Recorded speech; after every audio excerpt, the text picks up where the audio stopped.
Mga igsuon dahil ang Kristo ug ganiya na punta sa atong adlaw-adlaw nga basahon kabahin sa pulong sa Dios. Ug gani atong basahon ang nahimutang sa maong Biblia. Ang mga taong bulahan ug mao ni mga higala ang basahon ug paminawan niyo. Ang mga taong bulahan, Mateo 5 versikulo 3 hangtod sa 12. Bulahan ang miila nga sila kabus sa mga butang espirituhanon, kay ila ang gingharian sa langit. Bulahan ang nagsubo kay lipayon sa Dios. Bulahan ang mapaubsanon kay makadawat sila sa gisaad niya. Bulahan ang nagtinguha sa pagtuman sa kabubuton sa Dios, kay tagbawon niya sila. Bulahan ang maluluyon, kay kaluy-an sila sa Dios.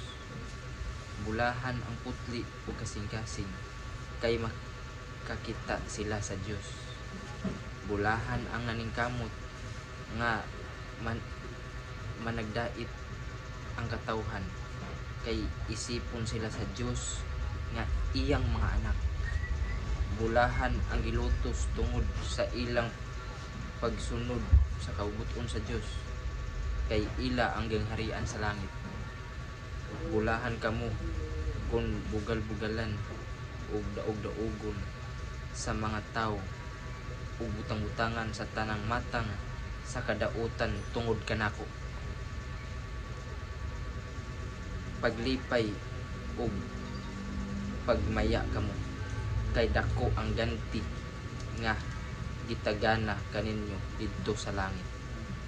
Giingon usab nila niini pagpasipala ang mga propeta nga hinauna kaninyo.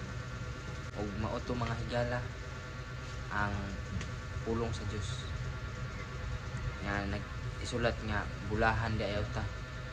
Bulahan kay tang nagsunod kaniya, magiluyon, nagpaulsanon, ug bulahan tang mga kabus. Ug mao na mga higala. Unsa may kabutuan sa Ginoo, unsa may iyang gusto, iyang mga sugo ato tumanon. Kaya nahibutang na sa 1:15 magaingon nga ang nahigugma kanako tumanon. Kung nahigugma kamo kanako, tumanon ninyo ako mga sugo. Maraming taong atong ako i-share kaninyo mga higala ug daghang salamat ug hinaot nga inyong paminawon.